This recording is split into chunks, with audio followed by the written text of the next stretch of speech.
الله وبركاته.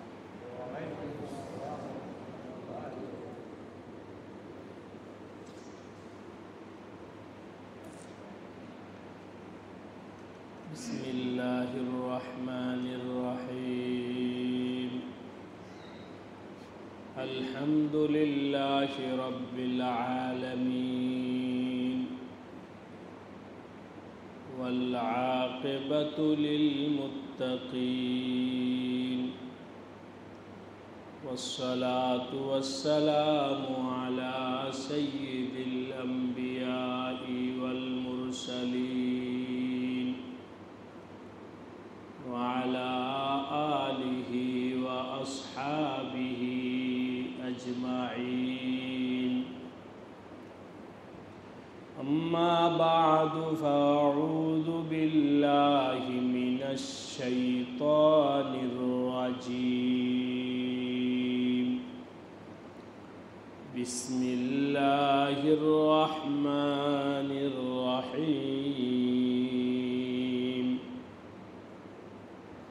ولا تسبوا الذين يدعون من دون الله فيسبوا الله عدوا بغير علم كذلك زينا لكل أمة عملهم ثم إلى ربهم مرجعهم فينبئهم بما كانوا يعملون. آمنت بالله صدق الله مولانا العظيم. ময়মনসিংহ, শম্ভুগঞ্জ সবজি বাজার মারকাজুল কোরআন হুসাইনিয়া মাদ্রাসার পক্ষ থেকে আয়োজিত আজকের এই মহতি ইসলাহি মজলিসে উপস্থিত হযরত উলামায়ে কেরাম, এলাকার মুরব্বিয়ান ও আজিজ তালাবা,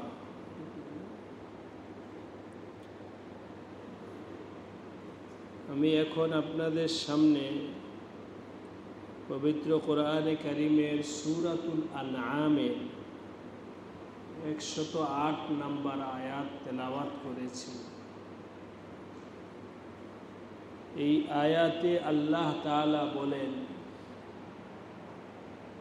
ওয়ালা তাসুব্বু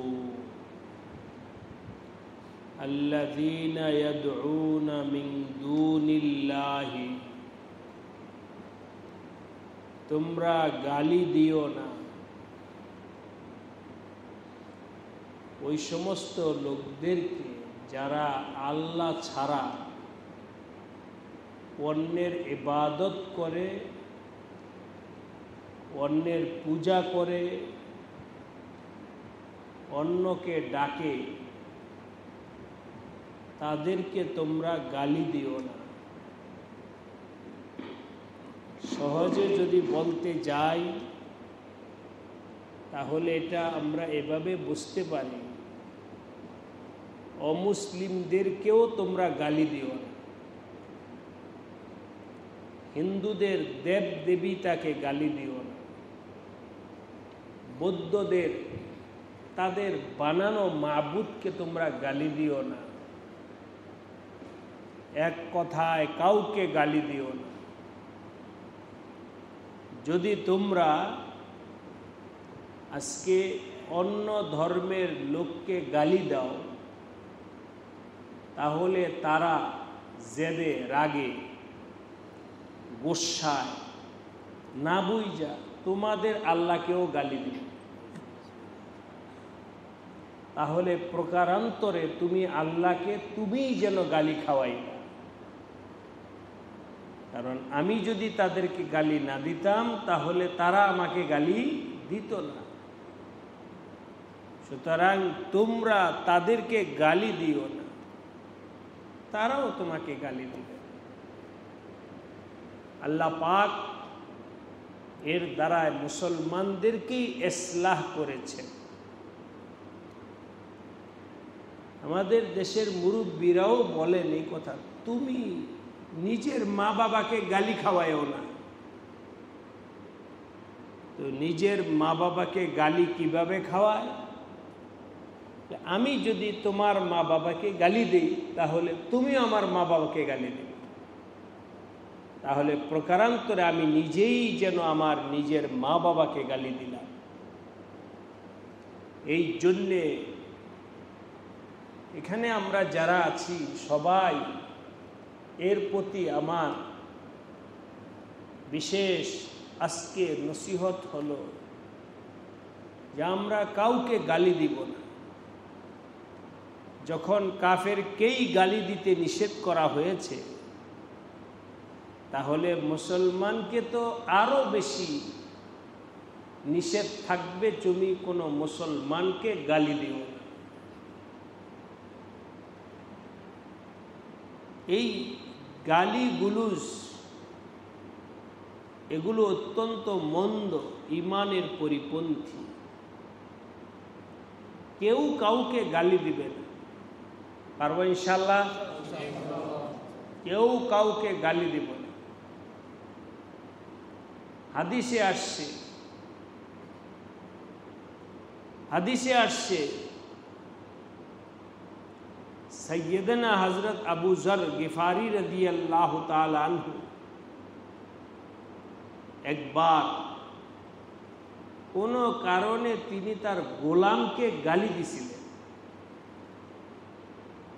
নবীজি শুইনা ফেলেছেন। শুইনা বললেন,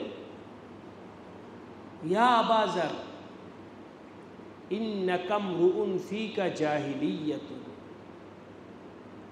তুমি তো মুসলমান হইছো ঠিক, কিন্তু এখনো তোমার মধ্যে জাহিলি অমুসলিমদের নেচার অভ্যাস এখনো রয়ে গেছে। মুসলমান হইছে, মুসলমানের আদর্শ হলো গালি না দেওয়া। কালিমা পড়ছো তো তুমি গালি দিলে কিভাবে? হোক সে গোলাম, গোলামকেই তুমি গালি দিবা কেন? তোমার মুখ দিয়ে খারাপ কথাটা বের করলা কেন? নবী আলাইহিস সালামে রক্তক্ষরণ হয়ে গেছে, মুসলমান হয়ে আবার গালি দিলে কিভাবে? এখানে উলামায়ে কেরাম অনেক আছে। নবীজির ভাষাটা অত্যন্ত কঠিন। ইন্নাকা মরউন ফীকা জাহিলিয়াতুন, এখন তো ইসলামের আদর্শই তোমার ভিতরে আসে। বোঝা গেল গালি দেওয়া এটা ইসলামী আদর্শের পরিপন্থী। গালি দেওয়া এটা ইসলামের আদর্শ নয়। অন্য হাদিসে আসছে, নবী আলাইহিস সালাম বলেন, সিবাবুল মুসলিমি ফুসুক, ওই সাব্বুন সিবাবুন লা তাসুব্বু একই কথা। গালি দেওয়া ফিসকি গুনাহ, ও কিতালুহু কুফরুন, আর কাউকে হত্যা করে এটা কুফরি। তো এক মুসলমান আরেক মুসলমানকে গালি দিবে না, একজন আরেকজনকে হত্যাও করবে না, সব ইসলামে নাজায়েজ। এটাই ইসলামের হুকুম, গালি না দেওয়া। আমি যেই পরিবেশে আছি ওই পরিবেশে আমি কাউকে গালি দেব। একজন ব্যবসায়ী, তো ব্যবসায়ী পরিমণ্ডলে সে কাউকে গালি দিবে না। একজন চাকরিজীবী, সে তার কর্মস্থলে সে কাউকে গালি দিবে না। চাই চাকরিজীবী হোক অথবা ব্যবসায়ী হোক, প্রত্যেকের ঘর সংসার আছে। বাড়িতে গিয়েও নিজের স্ত্রীকে, নিজের মা বাবাকে গালি দিবে না, নিজের ছেলে মেয়েকে গালি দিবে না। তালিব ইলম ভাইদেরকেও বলছি, তোমরাও খেলার সময়ও একজন আরেকজনকে গালি দিবে না। হাসি মজাক করেও গালি নেই, খেলার মধ্যেও গালি নেই, ঠাট্টা মস্করার সময়ও গালি নেই। কেউ কাউকে গালি দিবা না।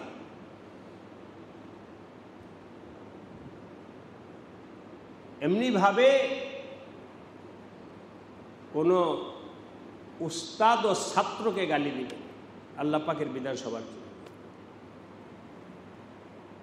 গালি দিলে কেন ছাত্রকে? এটা গালি হিসেবে দেয় না, এটা ধমকি হিসেবে দিই, শাসানের জন্য, বিচার জন্য দিচ্ছে। বিচারের ভাষা ভিন্ন।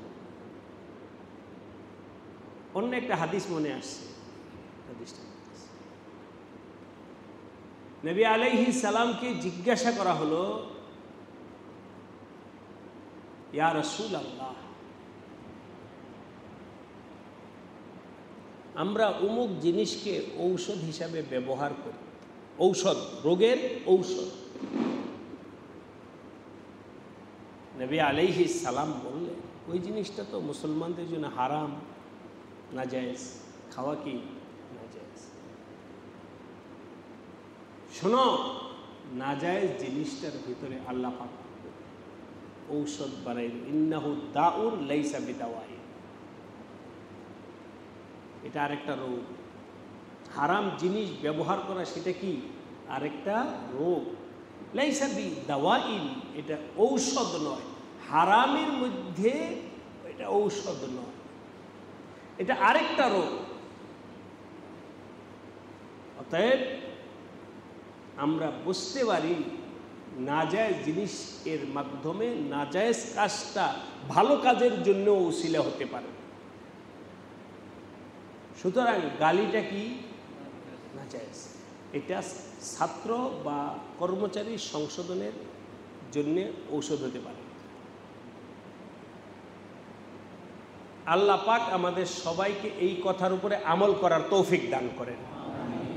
কেউ কাউকে গালি দিব না। আমি এখানে শুধু ছাত্র ভাইদেরকে বলি নাই, এখানে শুধু বাহিরের ভাইদেরকে বলি নাই, সবাই যারা আল্লাহর বান্দা আছে তাদের প্রতি আল্লাহ পাকের নির্দেশ। চাই সে বৃদ্ধ হোক, যুবক হোক, ছাত্র হোক, শিক্ষক হোক, পুরুষ হোক, মহিলা হোক, সবার জন্য আল্লাহ পাকের বিধান, লা তাসুব্বু, গালি দিও। পারবো ইনশাআল্লাহ? আল্লাহ পাক আমাদেরকে সবাইকে এই হুকুমটার উপরে আমল করার তৌফিক দান করে। একটা আলোচনায়, দ্বিতীয় আলোচনা, তালিব ইলম ভাইরা, এটা বিশেষ করে ছাত্র ভাইদের জন্য আপাতত, তবে এর ব্যাপকতায় সবাই আসতে পারে। আল্লাহ পাক তোমাদেরকে আল্লাহর কোরআন নিয়ে বসার তৌফিক দিয়েছে, আল্লাহ পাক কোরআন ধরার তৌফিক দিছে। এমনি মজাক করে বলতেছে একটা কথা, কেউ কাউকে মানতে হলে তার প্রতি মুহাব্বত থাকতে হবে, মুহাব্বত থাকতে হবে, ভালোবাসা থাকতে হবে। আল্লাহর জন্য হইলে তো আর নূরুন আলা নূর, ভালোবাসা ছাড়া কোনো জিনিস ফলদায়ক হয় না। আমার সাথে ইদানিং হয়েছে তরতিবটা, খেদমতের জন্যে, সোহবতে, যে কোনোভাবেই হোক, 1 বছর যারা এফতা পড়ছে জামিয়াতুল আসাদে, 1 বছর তারা আমার সাথে থাকে। আরও সোহবত যাকে বলে, যে বছর আছে আমাদের মাওলানা রমজান, জায়েদ, এদেরকে আমি কয়েকদিন পর জিজ্ঞাসা করি, আমার সাথে যে আছো মহব্বত বাড়তেছে না কমতেছে? সাথে থাকার কারণে আগে যেমন মহব্বত ছিল এখন বাড়তেছে কিনা?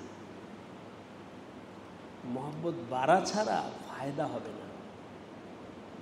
এই জন্য মাঝে মাঝে ওদেরকে জিজ্ঞাসা করি। এই কথাটা আমি এখানে কেন বললাম?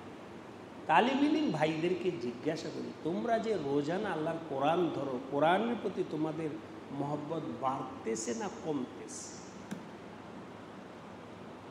এটা আপনিও করুন। ছাত্রদেরকে জিজ্ঞাসা করি, কোরআনের প্রতি তোমার মহব্বত বাড়ছে? এখন বলে সবাই হ্যাঁ বাড়তেছে। আসলে বাড়তেছে কিনা?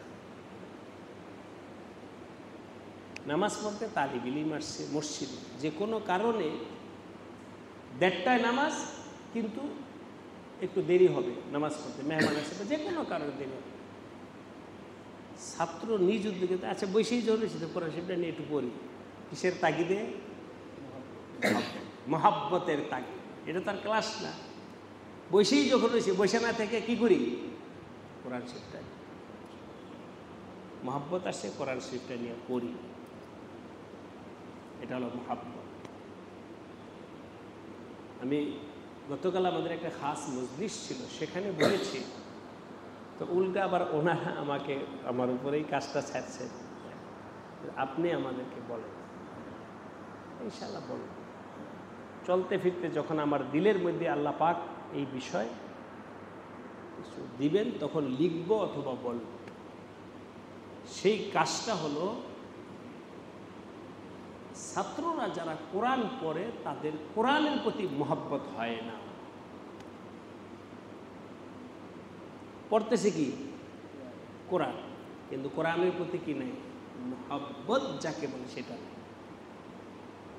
এর প্রমাণ সুযোগ হইলেই কোরআন উঠায় রাখেন, বাড়িতে গিয়া কোরআন পড়ে। বন্দে আমাদেরও ছেলেমেয়ে আছে মাদ্রাসায় পড়ে, কিন্তু বাড়িতে গিয়া কোনোদিন কোরআন তেলাওয়াত করে। মা বাবাও বলে, এই কি রে একটু কোরআন লইয়া বো। মা বাবা আচ্ছা রাখ, মাদ্রাসা তো সবসময় পরেই, বাড়িতে আসছে একটু খেলা করো, খেলাধুলা করো, মা বাবা আর চাপ দেয় না। আমার কথা হলো চাপ দেওয়ার তো দরকার নেই, কোরআন তো মহব্বতের যদি হয়ে যায় তো নিজে নিজেই পড়বে। ইদানিং মাদ্রাসার ছাত্র, বিশেষ করে হেফসে এবং নিচের জামাতের ছাত্রদের মহব্বতে যে গজল, এটাকে নাম দিয়েছে সঙ্গীত। সঙ্গীত খারাপ জিনিস। সঙ্গীত ইসলামী সঙ্গীত, ইসলামী আবার কি সঙ্গীত? ইসলামিক গজল হতে পারে, ইসলামী সঙ্গীত কি? সঙ্গীত মানে কি? গান। যাক আমি ওই শব্দের মধ্যে যাব না। ছাত্ররা দেখবেন সুযোগ হলে আসলে গুনগুন করে আর গজল। কিসের আলামত? খেলার মাঝেও গজল, গাড়ির মধ্যে বসে বসে একা একা গজল, বাড়ি থেকেও গজল বলে, শোনে গজল, নিজে নিজে শোনে আবার বলে, মানে এর প্রতি তার আকর্ষণ। এই আকর্ষণটা আল্লাহর কোরআনের প্রতি কেন হলো না? গজল তো তোমার সাবজেক্ট না, কোরআন কি সাবজেক্ট? কোরআন 3টা বাজে উঠা কোরআন পড়ে, সবক শোনায়, আমুক্তা শোনায়, 7 সবক শোনায়, সবক ইয়াদ করে শোনায়, ওইটার সাথে মহব্বত হলো না, গজলের সাথে হইল কেন? এই কথাটা একটা মজলিসে আমি বলছি যে আপনাদের সবার কাছে প্রশ্ন রাখিয়ে দিলাম, আমাদের ছাত্রদের কোরআনের প্রতি মহব্বত কেন? তো ওনারা বললেন যে হুজুর আপনি বলেন আমরা কিভাবে মেহনত করলে আমার ছাত্রদের ভিতরে কোরআনের মহব্বত চলে আসে, মহব্বত চলে আসে। আইন না, আমি ব্যাত নিয়ে বসে এই পড়তে বস, সবাই বসলো পড়লো, এটা মহব্বত না, এটা হলো বেতের ভয়। ভয়, মহব্বত, আগ্রহ নিজে। এই জিনিসটা পয়দা করা এখন জরুরি হয়ে গেছে, এবং এটা যার মাধ্যম হবে সে অত্যন্ত বড় সৌভাগ্যবান হবে, যার মাধ্যমে আল্লাহ পাক করাবে। এই আন্দোলনটা উঠানের দরকার, আওয়াজটা উঠানের দরকার।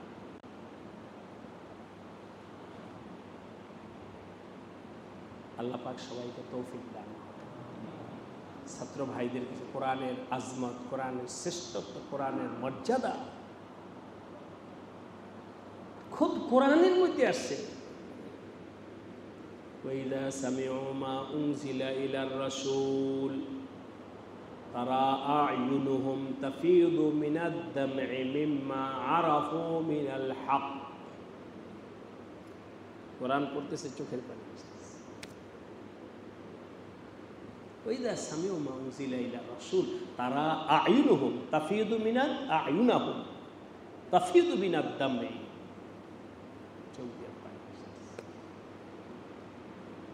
আল্লাহর কোরআন শুনবে যখন চোখে পানি আসবে। তারিখ, ইতিহাস, সাহাবায়ে কেরাম তাদের কোরআন শোনা, কোরআন পড়া।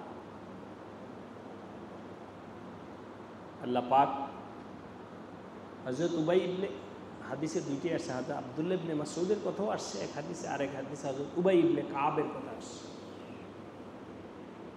নবীজি বললেন, উবাই একটু কোরআন তেলাওয়াত করে আমাকে শোনাও, শোনাও তো দেখি একটু তেলাওয়াত। হযরত উবাই বললেন, ইয়া রাসূলুল্লাহ, আপনার উপরে কোরআন নাজিল আর আপনাকে আমি শোনাবো, আপনি তো পারেন। নবীজি বললেন, পারা এক জিনিস, শোনা আরেক জিনিস। আল্লাহ পাক বলছে আমি যেন কোরআন শুনি তোমার থেকে। হযরত উবাই বললেন, ইয়া রাসূলুল্লাহ, আল্লাহ আমার নাম বলছে? দুইভাবে বলা হতে পারে, বুঝানোর জন্য আমি এভাবে বলছি। আল্লাহ হতে পারে এমনি বলছে, উবাই ইয়া রাসূলুল্লাহ, হে আল্লাহ রাসূল, হে মুহাম্মদ, তুমি একজন থেকে তেলাওয়াত শোনো। আপনার মন চাইছে তা আমাকে বলছে তুমিই শোনাও, তাহলে আল্লাহ আমার নাম বলেন। আরেকটা হলো আল্লাহ আমার নামই বলে দিছে। কোনটা? নবীজি বললেন, আল্লাহ তোমার নামই বলে দিছে। উবাই থেকে তেলাওয়াত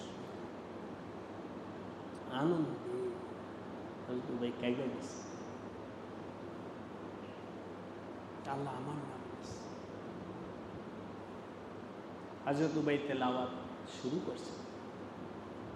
তেলাওয়াত করতে করতে যখন এখানে এসে পড়ছে, ফাকাইফা ইযা জিনা বিকুল্লি উম্মাতিন বিশাহিদিন ওয়া জিনা বিকা আলা হাউলাই শাহীদা,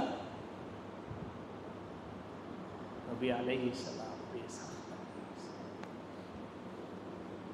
কাঁদতে কাঁদতে নবীজি নিজে ঝারঝার বললেন, উবাই অফ করো, বাস। কোরআন তেলাওয়াত শুনে নবীজি কাঁদছে, সাহাবারা কাঁদছে, বুজুর্গানের দিন কাঁদছে। কোরআনের মধ্যে তো সে আকর্ষণ আছে।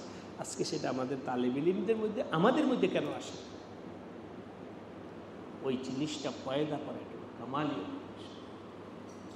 যাই হোক, আজকে দুইটা বিষয় আসলো, দুইটা বিষয় বললাম। এক হলো কাউকে গালি না দেওয়া, আর একটা হলো কোরআন মুহাব্বতের সাথে পড়ার জন্য চেষ্টা করা।